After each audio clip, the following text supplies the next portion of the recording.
नाज़रीन ते breaking news अवां सां शेयर कंदा टंडो रहीम खान खां PPMNA रफ़ीक अहमद जमाली काछे जे मुख़्तलिफ़ इलाइक़नि जो दौरो कयो आहे।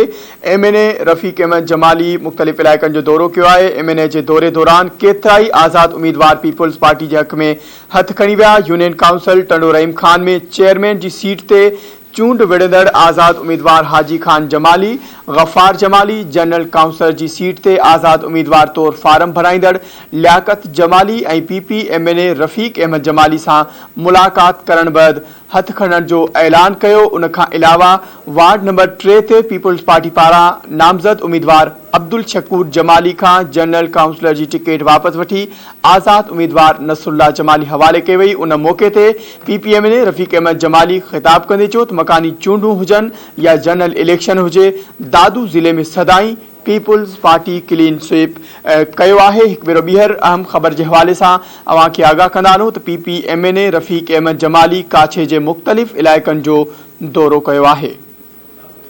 इन हवाले सां वधीक तफ़सील मालूम कंदासीं। धरती TV जो रिपोर्टर अल्ताफ़ जमाली असां सां लाइन ते मौजूदु आहे। जी अल्ताफ़, अपडेट कजो, रफ़ीक अहमद जमाली कहिड़नि इलाइक़नि जो दौरो कयो आहे?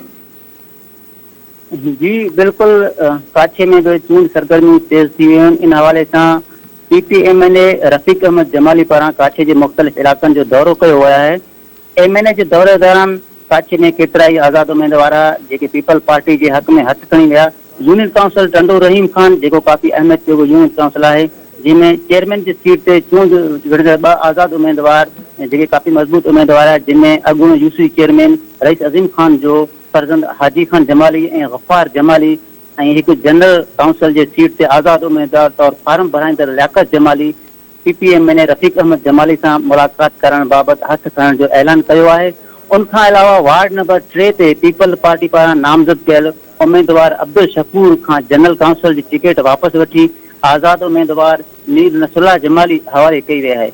उन मौके ते PPMNA रफ़ीक अहमद जमाली ख़िताब कंदे चयो त मकानी चूंडूं हुजनि या जनरल इलेक्शन